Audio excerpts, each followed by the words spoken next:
वचन, सत्य वचन, अमर वचन, जीवित वचन, दिव्य वचन, सत्य वचन, अमर वचन, जीवित वचन। साई दा बामा बनी दा बामा बगरे सनी रे सनी रे सनी रे सनी रे सा। दिव्य वचन, सत्य वचन, अमर वचन, जीवित वचन, दिव्य वचन, दिव्य वचन।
दूर रहकर खुशियाँ कहाँ मिलेंगी।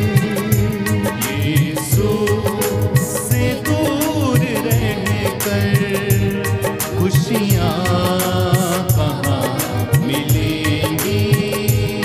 खुशियाँ कहाँ मिलेंगी। खुशियाँ कहाँ मिलेंगी। हालेलुया। हालेलुया। हे प्रभु यीशु, हे प्रभु यीशु, आपके वचन आपके वचन आत्मा और जीवन है। आत्मा और जीवन मुझसे है। बातें कीजिए, मुझसे बातें कीजिए। मैं आपको सुन रहा हूँ। मैं आपको सुन रहा हूँ। हे प्रभु, हे प्रभु, बोल तेरा दास सुन रहा है। बोल तेरा दास सुन रहा है। मुझे अपने आत्मा से मुझे अपने आत्मा से भर दीजिए। भर दीजिए। मेरे मन पर, मेरे मन पर, मेरी आत्मा पर, मेरी आत्मा मेरे पर, हृदय पर, मेरे हृदय मेरे पर, कानों पर, मेरे कानों मेरी पर, आँखों पर अधिकार लीजिए, मेरी आँखों पर अधिकार लीजिए। जिससे कि मैं जिससे कि बड़े मैं आग्रह के साथ बड़े आग्रह के तुझसे साथ प्रार्थना कर सकूं। उससे प्रार्थना कर आत्मा और हृदय की सच्चाई से आत्मा और हृदय की आपकी सच्चाई से आराधना कर सकूं। आपकी आराधना कर सकूं। Hallelujah, hallelujah, hallelujah, hallelujah, hallelujah, hallelujah, hallelujah, hallelujah, hallelujah. Hallelujah.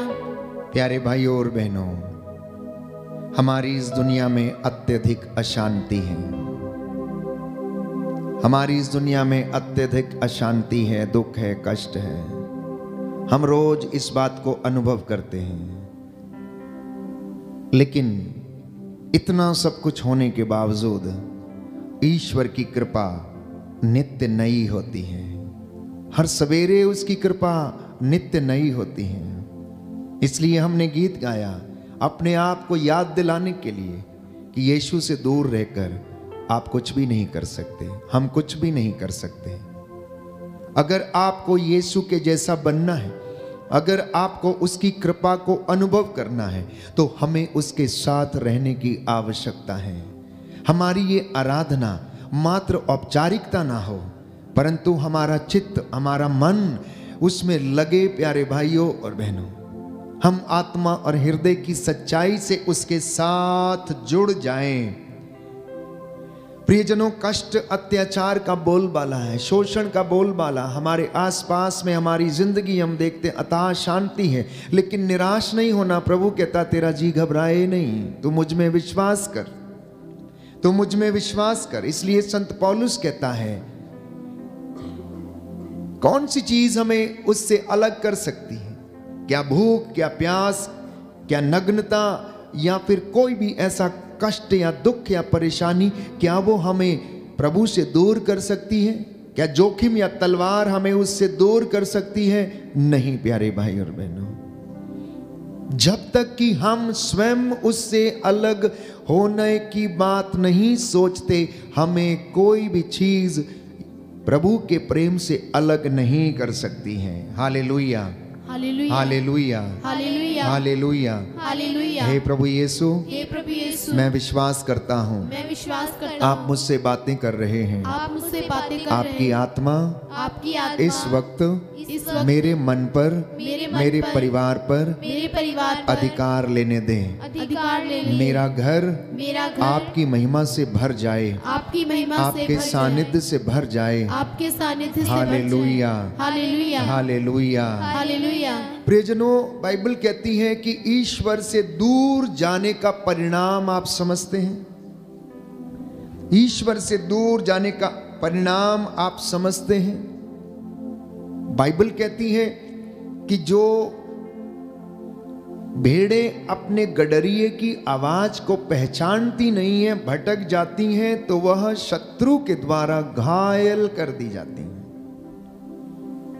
भेड़ यदि अपने झुंड से भटक जाती है, गडरिये के पीछे चलना छोड़कर वो अलग रास्ते पर चल पड़ती है, तो भेड़िया आकर उसे घायल कर देता है, उसे दबोच लेता है। ठीक वैसे ही संसार का नायक जो अपने आप को इस संसार का नायक होने का दावा करता है, इंसान को प्रलोभन में डालता है, कष्टों में, परेशानियों में डालता है, लालच देता है और हर प्रकार के फंदे में डालता। प्यारे भाई, प्यारी बहन, वो अगर आप प्रभु की उपस्थिति से अलग होते हैं तो आपको भी दबोच लेता है। पेतरुस का पहला पत्र अध्याय 5 पद संख्या 8 में हम पढ़ते हैं, दहाड़ते हुए शेर के जैसे विचरता फिरता है, ढूंढता रहता है किसे खाए। और जैसे ही उसे इस प्रकार के लोग मिलते हैं वो उनको दबोच लेता है और उन्हें अपने वश में लेकर उन्हें फंसा देता है और इंसान अपनी ही बुराइयों में, अपने ही फंदों में फंस जाता है और उसका जीवन नष्ट होने लगता है।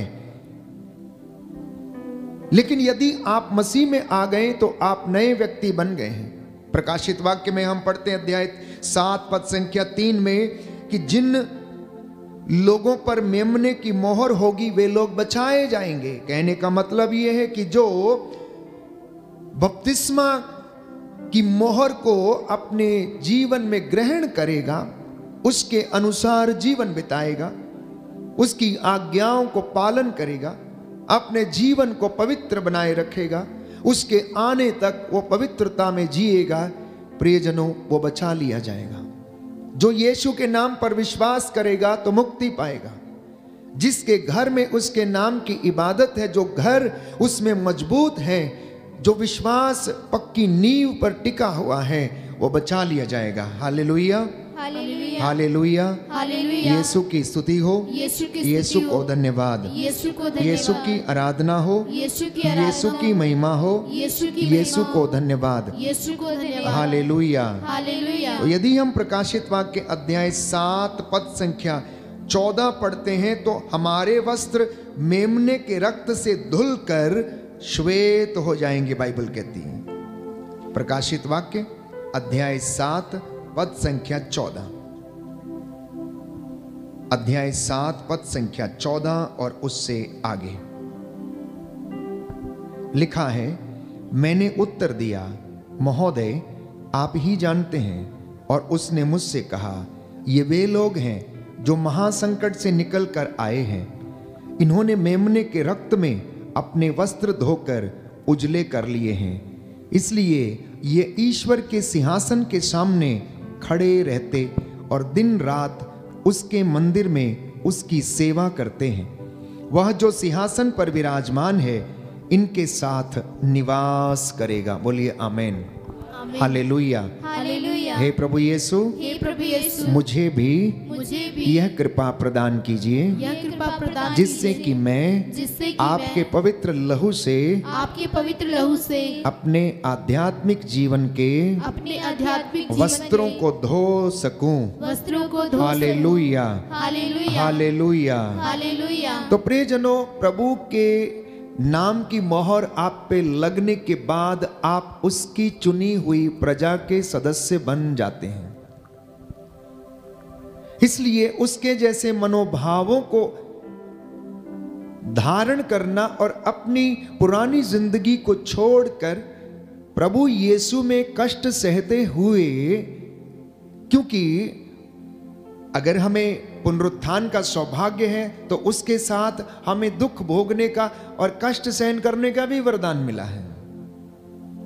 इसलिए हमें उसके साथ इस दुख को भोगना है और इस दुख को भोगते भोगते हम अपने आप को समर्पित करते हैं। और बाइबल कहती है, जब योहन ने पूछा कि ये बहुत सारे लोग यहां पर खड़े हैं, ये कौन हैं, ये श्वेत वस्त्र पहने हुए, तो जवाब मिला, ये वे लोग हैं जिन्होंने अपने वस्त्रों को मेमने के रक्त से धोया है, अर्थात इनके ऊपर मसीह की मोहर लग गई है। इन्होंने उसकी आज्ञाओं का पालन किया है, इन्होंने अपने जीवन को उसके लिए न्यौछावर किया है, इन्होंने उसके लिए अपने विचारों का खतना किया है, इन्होंने उसके लिए अपने जीवन से बुराई को दूर किया है, इन्होंने आत्मत्याग किया है, इन्होंने उसके लिए अपनी जिंदगी को कुर्बान कर दिया। ये वे लोग हैं जो मसीह के रक्त से शुद्ध हो गए हैं, वस्त्रों को श्वेत कर चुके हैं। इसलिए अब ये लोग ईश्वर के सिंहासन के सामने निरंतर विराजमान रहते हैं। इन्हें फिर कभी भूख ना लगेगी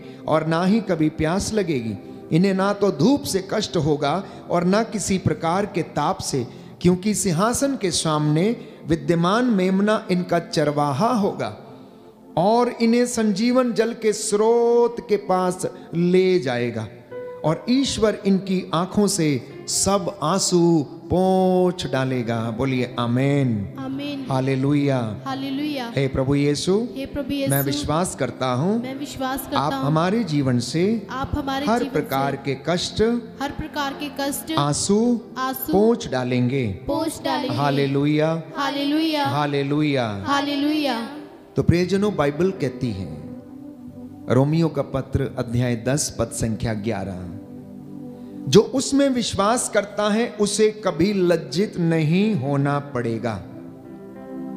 जो उसमें विश्वास करता है उसे कभी लज्जित नहीं होना पड़ेगा। और जो मसीह में आ गया है वो नई सृष्टि बन गया है। अब उसे किसी चीज की कमी नहीं है। इसलिए हम अपने जीवन को प्रभु को समर्पित करें। आप नित्य प्रतिदिन प्रभु का वचन सुनते हैं, अपने घर में आप बड़े जोर से आराधना करते हैं, हालेलुया गाते हैं, होशाना बोलते हैं, अपने आनंद को प्रकट करते हैं, अपनी भक्ति को प्रकट करते हैं। तो अब वो समय है प्रभु के साथ जुड़ने का, उसकी कृपा को अनुभव करने का। मैं वचन पढ़ूंगा, रोमियो का पत्र अध्याय 10 पद संख्या 11। धर्म ग्रंथ यह कहता है, जो उस पर विश्वास करता है उसे लज्जित नहीं होना पड़ेगा। इसलिए यहूदी और यूनानी में कोई भेद नहीं है, सबों का प्रभु एक ही है। वह उन सबों के प्रति उदार है जो उसकी दुहाई देते हैं। तो आपका ये दुहाई देना संध्या के समय प्रियजनों प्रभु को पसंद है। वो आपके प्रति अपनी उदारता और विनम्रता प्रकट करता और खुले हाथों आपको ब्लेस करता है, क्योंकि लिखा है, जो प्रभु के नाम की दुहाई देगा उसे मुक्ति प्राप्त होगी। बोलिए आमेन, आमीन। मुक्ति किसको मिलेगी? जो प्रभु के नाम की दुहाई देगा। दाहिना हाथ उठाकर इस वचन को मेरे पीछे दोहराइए। प्रभु का वचन कहता है, प्रभु का वचन कहता है, जो उसमें विश्वास करता है जो उसमें विश्वास करता उसे है, लज्जित नहीं होना पड़ेगा। उसे लज्जित नहीं होना पड़ेगा। हालेलुया। हालेलुया। जो प्रभु के नाम की दुहाई देगा जो प्रभु के नाम की दुहाई उसे देगा, मुक्ति मिलेगी। उसे मुक्ति मिलेगी। Hallelujah, hallelujah, hallelujah. हालेलुया। तो इसी संबंध में संत पौलुस आगे लिखता है पद संख्या 16 में, उसका दूसरा भाग, कि प्रभु किसने हमारे संदेश पर विश्वास किया। संत पौलुस कहता है, किसने हमारे संदेश पर विश्वास किया? जब हमने प्रचार किया या लोगों को हमने वचन सुनाया। इस प्रकार हम देखते हैं कि सुनने से विश्वास उत्पन्न होता और जो सुना जाता है वह मसीह का वचन है। जो सुना जाता है वह मसीह का वचन है। इसलिए जब आप सुनते हैं इस वचन को तो प्रण कीजिए, संकल्प कीजिए कि मैं इन बातों को अपने जीवन में चरितार्थ करूंगा। हे प्रभु मेरी सहायता कर, ताकि ये वचन जो मैंने सुना है मेरी जिंदगी में मैं इसे प्रकट भी कर सकूं, मैं इसके अनुसार जी सकूं। क्योंकि संत पौलुस कहता है, प्रियजनों, इज़राइल जिस बात की खोज में था उसे नहीं पा सका, किंतु चुने हुए लोगों ने उसे पा लिया और शेष लोगों का हृदय कठोर बन गया था।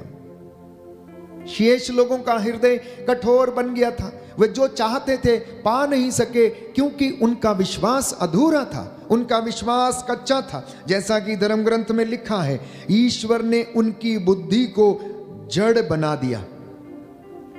उसने उन्हें ऐसी आंखें दे दी जो देखती नहीं और ऐसे कान जो सुनते नहीं, और उनकी यह दशा आज तक बनी हुई है। इसलिए दाऊद ये कहता है, उनका भोजन उनके लिए फंदा और जाल बने, वह उनके लिए पतन और दंड का कारण हो। उनकी आंखें धुंधली पड़ जाएं जिससे वे देख ना सकें, तू उनकी कमर सदा झुकाए रख। निराशा के आवेश में वो कहता है, क्योंकि प्रभु का वचन कहता है, जब ज्योति तुम्हारे बीच में आई तो तुमने उसे नहीं पहचाना, उसे स्वीकार नहीं किया, तुमने अंधकार को ज्यादा पसंद किया। जो कुछ तुम्हें सुनाया गया तुमने उसे स्वीकार नहीं किया, तुम उस पर चलने के लिए मेरे पास नहीं आए। प्रियजनों, कहता है आप लोगों को यह मालूम हो जाना चाहिए कि आप लोग जो पहले जंगली जैतून थे अब कलम करके मसीह में जो सच्ची दाखलता है उसमें लगा दिए गए हैं। रोमियो का पत्र अध्याय 11 पद संख्या 17 और उससे आगे हम पढ़ते हैं, यदि कुछ डालियां तोड़कर अलग कर दी गई हैं और आप जो जंगली जैतून हैं उनकी जगह पर कलम लगाए गए हैं और जैतून के रस के भागीदार बने, तो आप अपने को डालियों से बढ़कर ना समझें।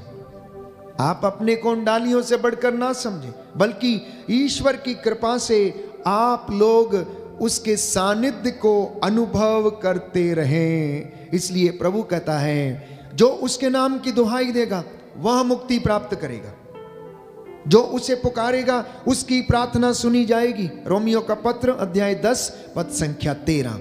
इसलिए नित्य प्रतिदिन अपने परिवार में मिलकर प्रभु की दुहाई देना आपके काम नहीं बनते। आप जिस काम के लिए फाइल लगाते हैं पास नहीं होती, जिस अधिकारी के पास जाते हैं वो आपका काम नहीं करता है। प्रभु कहता है तो मुझसे मांग, प्रार्थना कर। कोर्ट कचहरी जाते समय मुद्दई के खिलाफ तुझे शब्द दिए जाएंगे, तुझे क्या बोलना ये तुझे बताया जाएगा, बशर्ते कि तुम मेरे साथ रहे, मेरी बातों को सुन, मेरे वचन पर कान दे, और ये तुझे दीर्घ आयु प्रदान करेंगे, तेरी आत्मा को ये जीवन प्रदान करेंगे। इसलिए प्रियजनों, जब हम साधना में जाते हैं या किसी प्रार्थना सभा में जाते हैं तो वहां पर बैठकर जब हम आराधना करते हैं, एकता में आते हैं, जब हम अपनी सहभागिता वहां पर जताते हैं, जब हमारी आत्मा, हमारा मन और हमारे हृदय एक होकर उसकी स्तुति करते, आराधना करते हैं, तो वहां पर उसकी उपस्थिति हमारे बीच में रहती है। सभा में, प्रार्थना सभा में एकत्र होते समय यदि वहां पर मन एक नहीं है, आत्मा एक नहीं है, दलबंदी है, या फिर वहां पर किसी प्रकार का कोई झगड़ा है, तो वहां पर प्रभु की उपस्थिति संभव नहीं है। Where there is anger, where there is bitterness, where there is unforgiveness, where there is hateful feelings, my dear brothers and sisters, you cannot experience the grace of the Lord. जहां पर नफरत है, जहां पर क्रोध है, जहां पर ईर्ष्या है, जहां पर अनफॉरगिवनेस है, अर्थात क्षमा नहीं है, जहां पर नफरत है, उस जगह पर ईश्वर की कृपा का अनुभव नहीं हो सकता। वह उस जगह पर विराजमान नहीं रहता है। इसलिए हृदयों की एकता, आत्मा की एकता, मन की एकता और एक दूसरे को क्षमा करने का भाव ही हमें उसकी कृपा को अनुभव कराता है। इसलिए जब भी आप उसकी हुजूरी में आते हैं, उसकी हुजूरी में बैठते हैं, आराधना करते हैं, तो ये ध्यान रखिए कि आप अपने सभी मुद्दई को क्षमा करें। भाई को, बहन को क्षमा कर दें, आपको भी किया जाएगा। पूरी बाइबल का सार ही यही है। प्रभु यही बताने आया, स्वर्ग राज्य निकट है, प्रायश्चित करो। स्वर्ग राज्य निकट है, प्रायश्चित करो। मैंने तुम्हें क्षमा किया है, तुम भी अपने भाई और बहन को क्षमा करो। वेदी के सामने जब तुम उपहार चढ़ाने के लिए आते हो, दान लेकर आते हो, चढ़ावा लेकर आते हो, वहां तुम्हें याद आए कि तुम्हें अपने भाई से कोई शिकायत है, तो अपना चढ़ावा वहीं पर छोड़ दो, जाओ और पहले अपने भाई से मेल करके आओ, जाओ उससे माफी मांग कर आओ, जाओ उसे क्षमा करके आओ, और तब आकर अपना बलिदान चढ़ाओ। तब आकर कहता है बलिदान चढ़ाओ। कहता है यदि तुम ऐसा नहीं करते तो तुम में और गैर यहूदियों में फर्क क्या है? गैर यहूदी भी ऐसा ही करते हैं, उनमें और तुम में फर्क क्या है? इसलिए अगर तुम उन्हीं बातों को करते हो जो गैर यहूदी करते हैं, तो तुम मेरे शिष्य नहीं हो, तुम मेरी संगति में नहीं रह सकते। इसलिए हमने सुंदर गीत गाया था कि यीशु से दूर रहकर हमें खुशियां नहीं मिलेंगी। अगर हम उसके बाड़े की भेड़ें हैं तो हम उसकी आवाज को पहचानेंगे, उसकी आज्ञाओं को पालन करेंगे। हालांकि ये बहुत कठिन है, जैसा कि शिष्यों ने भी अनुभव किया, लोगों ने यीशु के जमाने में अनुभव किया कि ये तो बहुत कठिन शिक्षा है, हम कैसे इसका पालन कर सकते हैं। और बहुतों ने उसे छोड़ दिया, बहुत सारे लोग उन्हें छोड़कर चले गए क्योंकि शिक्षा बहुत कठिन थी। लेकिन बाइबल हमें बताती है, संत पौलुस लिखता है रोमियो के पत्र अध्याय 10 पद संख्या 8 और उससे आगे, किंतु धर्म ग्रंथ ये कहता है, वचन तुम्हारे पास है और वह तुम्हारे मुख में है और तुम्हारे हृदय में है। यह विश्वास का वह वचन है जिसका हम प्रचार करते हैं, क्योंकि यदि आप लोग मुख से स्वीकार करते हैं कि ईसा प्रभु हैं और हृदय से विश्वास करते हैं कि ईश्वर ने उन्हें मृतकों में से जिलाया, तो आपको मुक्ति प्राप्त होगी। क्योंकि हृदय से विश्वास करने पर मनुष्य धर्मी बनता है और मुख से स्वीकार करने पर उसे मुक्ति प्राप्त होती है। बोलिए आमीन, हालेलुया, हालेलुया। यीशु की स्तुति हो, यीशु को धन्यवाद। यीशु को धन्यवाद। दाहिना हाथ उठाकर वचन दोहराइए। प्रभु कहता है, वचन तुम्हारे पास ही है, वचन तुम्हारे पास वह ही तुम्हारे मुख में और तुम्हारे हृदय में है। और तुम्हारे हृदय में है। यह विश्वास का वह वचन है, यह विश्वास का वह वचन है जिसका हम प्रचार करते हैं। जिसका हम प्रचार करते हैं। क्योंकि यदि आप लोग मुख से स्वीकार करते हैं मुख से स्वीकार कि करते हैं ईसा प्रभु है कि ईसा प्रभु और है, हृदय से विश्वास करते हैं और हृदय से विश्वास करते कि हैं ईश्वर ने उन्हें कि ईश्वर ने मृतकों में से जिलाया, मृतकों में से तो जिलाया, आपको मुक्ति प्राप्त होगी। तो आपको मुक्ति प्राप्त होगी। Hallelujah, hallelujah, hallelujah. हालेलुया। तो ईश्वर की कृपा का भागी यदि बनना चाहते हैं तो आज उसके वचनों को सुने और अपना जीवन उसके मनोभावों के अनुसार बनाएं। क्योंकि बाइबल हमें बताती है, अध्याय 11 रोमियो का पत्र पद संख्या 25, भाइयों आप लोग घमंडी ना बने, भाइयों आप लोग घमंडी ना बने। इसलिए मैं आप लोगों पर यह रहस्य प्रकट करना चाहता हूं। इज़राइल का एक भाग तब तक अंधा बना रहेगा जब तक गैर यहूदियों की पूर्ण संख्या का प्रवेश ना हो जाए। कहने का मतलब यह है, जो जानते हुए भी नहीं समझेंगे, देखते हुए भी नहीं देखेंगे, वचन को सुनने के बावजूद स्वीकार नहीं करेंगे, इज़राइल के लोगों में से ऐसा एक भाग जो है लोगों का, वो अंधा बना रहेगा जब तक कि गैर यहूदियों में ईश्वर के वचन का प्रचार ना हो जाए और वो उसे स्वीकार ना करें। ऐसा हो जाने पर समस्त इज़राइल को मुक्ति प्राप्त होगी। जैसा कि लिखा है, सियोन में मुक्तिदाता उत्पन्न होगा और वह याकूब से अधर्म को दूर कर देगा। जब मैं उनके पाप को हर लूंगा तो यह उनके लिए मेरा विधान होगा। बोलिए आमीन, हालेलुया।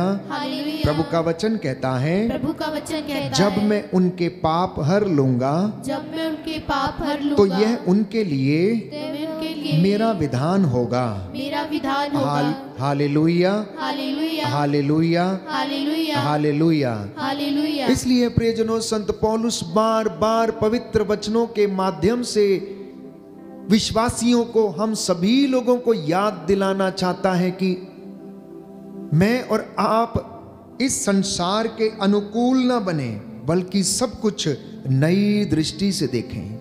जब आप वचन सुनते हैं तो अपनी जिंदगी को और अपनी परिस्थितियों को नए सिरे से ईश्वर की योजना के अनुसार वचन के माध्यम से उसे नए तरीके से देखना शुरू करें। जब पेतरुस मछली मार रहा था, पूरी रात उसे कुछ नहीं मिला, तो यीशु ने उससे कहा कि पेतरुस, नाव अब गहरे पानी में ले चलो और नाव के दाहिनी ओर अपना जाल डालो। कहने का मतलब यह था कि पेतरुस ने यीशु के वचन को सुनने के बाद उसे अपनी परिस्थिति को नए सिरे से देखना शुरू किया, उसे नए सिरे से काम करना शुरू किया। अभी तक हो सकता है वो किनारे पर मछली मार रहा था, ज्यादा गहराई में उतरा नहीं था, इसलिए यीशु उससे विश्वास में गहरा बनने का निमंत्रण देते हैं।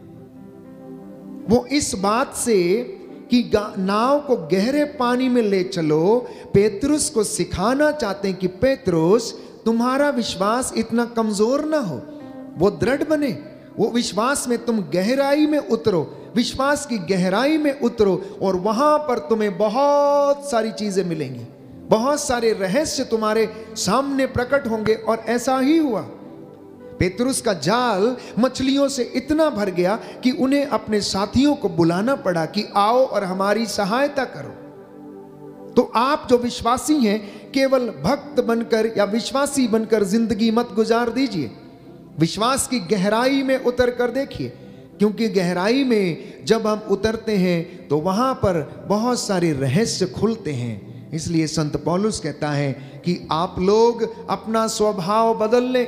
यदि कोई चोरी करता है तो चोरी ना करे, यदि कोई झूठ बोलता है तो झूठ ना बोले, और यदि कोई गलत कामों में है तो वो गलत काम करना छोड़ दे। इस प्रकार आप जान जाएंगे कि ईश्वर क्या चाहता है। एक सवाल है, क्या आप जानते हैं कि ईश्वर आपसे क्या चाहता है? बच्चे लोग, आप लोग जानते हैं कि ईश्वर आपसे क्या चाहता है?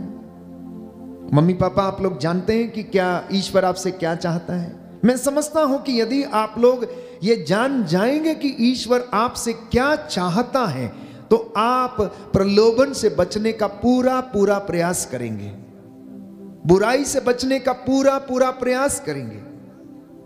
और यदि आपका विश्वास पक्का होगा और यदि आप इनको प्यार करते हैं, तो आप इनकी बातों को पूरा करने का प्रयास भी करेंगे, कोशिश भी करेंगे। और इसी प्रकरण में, इसी कार्य के दौरान आप उसकी महिमा भी अपनी जिंदगी में देखेंगे। कितने ही लोग इस दुनिया से यूं ही चले जाते हैं बिना ईश्वर को जाने पहचाने। कितने लोग उसका नाम तक नहीं जानते हैं, लेकिन आप सौभाग्यशाली हैं कि आप उसका नाम जानते हैं, आप उसे रोज अनुभव करते हैं। वचन आपके पास है, आपके मुख में है। वो आत्मा की तलवार आपकी रक्षा करती है, ईश्वर का वचन। इसलिए संत पौलुस कहता है कि आप इस प्रकार जान जाएंगे कि ईश्वर आपसे क्या चाहता है और उसकी दृष्टि में क्या भला है, क्या सुग्राह्य है, क्या सर्वोत्तम है। दंपति, विश्वासी, पुरोहित, प्रचारक और आजकल के नौजवान प्रचारक जब तक ये समझते नहीं कि ईश्वर उनसे क्या चाहता है, तो वे अपने टैलेंट के अनुसार उसका वचन सुनाते हैं, गहराई से वचन नहीं सुनाते हैं। क्यों? क्योंकि वो भक्ति से बहुत दूर है, भक्ति से बहुत दूर है। उस वचन की गहराई को जानने के लिए, सुनने के लिए, समझने के लिए प्रभु के साथ रहना, जीवन बिताना, क्योंकि गुरु के बिना ज्ञान नहीं है। और अब वो ज्ञान वो अपने पवित्र वचन के द्वारा हमें देता, इसलिए इसे पढ़ना, इसे आत्मसात करने की आवश्यकता है। आत्मसात करने के बाद इसे चरित्रार्थ करने की आवश्यकता है। जैसा कि नबियों के लेखों में लिखा है, एजेकियल कहता है कि मैंने उस पुस्तक को खा लिया, मैंने उस वचन को खाया, उसका स्वाद मेरे मुख में मधु से भी मीठा था। जब हम इस वचन को खाते हैं, खाने का मतलब है सुनने के बाद इसे डाइजेस्ट करना है। डाइजेस्ट करने का मतलब है कि ये वचन यदि हमारे घर में रह जाता है, घर कर जाता है, तो हमें हर प्रकार से वो बचाता है और हम इसे आत्मसात करते हैं। प्यारे भाइयों और बहनों, पवित्र वचन हमसे बातें कर रहा है, इसलिए आज हम अपने जीवन को समर्पित करें, क्योंकि यीशु हमारे ही जैसे मनुष्य थे, उन्हें भी प्रलोभन दिया गया, लेकिन वो पाप में नहीं पड़े। उन्होंने शैतान को हराया। किसके द्वारा? वचन के द्वारा। पिता के प्रति ईमानदार रहकर, पवित्र रहकर, पवित्र आत्मा के सामर्थ्य से वो शैतान को हराते गए। वचन के द्वारा उन्होंने उसका सामना किया। वो इस दुनिया में हमारे साथ रहे। उन्होंने हमें प्रेम करना सिखाया, आज्ञा पालन करना सिखाया, हमें उदाहरण दिया। और अब वो यही चाहता है कि हम भी उसके जैसे बनने के लिए सदा तैयार रहें।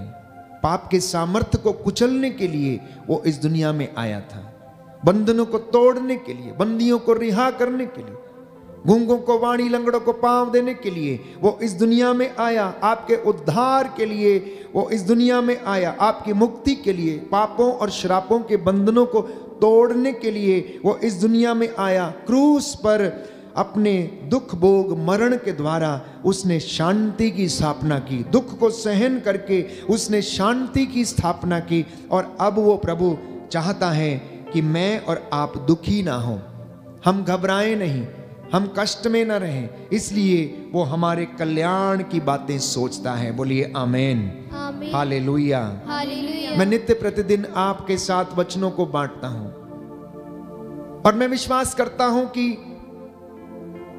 पूरे 40 मिनट के प्रवचन के दौरान बहुत सारे ऐसे वचन हैं जो आप में से कई लोगों की जिंदगियों को बदल चुके हैं, बशर्ते कि आप लोग इन वचनों को स्वीकार करें और ग्रहण करें। क्योंकि संत पौलुस यही कहता है, सुनने से विश्वास उत्पन्न होता है और जो सुना जाता है वो ईश्वर का वचन है। ये 2 घंटे की आराधना प्रियजनों आप लोगों की जिंदगी बदल देगी, बदल रही है और बहुतों की बदल चुकी है। आपका घर नित्य प्रतिदिन प्रभु का घर बन जाता है, क्योंकि जहां पर 2 या 3 एकत्र होते हैं उसके नाम पर उनके बीच में हाजिर रहता है। मैंने कहा कि अगर घर में कोई एक व्यक्ति मध्यस्थता करना शुरू कर देता है तो आपकी जिंदगी की विषम परिस्थितियों में भी प्रभु आपको ब्लेस करने के लिए तैयार रहेगा। मूसा जो अकेला मध्यस्थ था, उसके भाई हूर और उसका दूसरा भाई उसके हाथों को पकड़कर उसकी कोहनियों के नीचे पत्थर की टेकनी लगाकर खड़े हो गए, क्योंकि जितनी देर तक मूसा के हाथ ऊपर रहे, प्रार्थना करते रहे, मध्यस्थता करते रहे, उतनी देर योशुआ की अगुवाई में इजरायली जीतते रहे।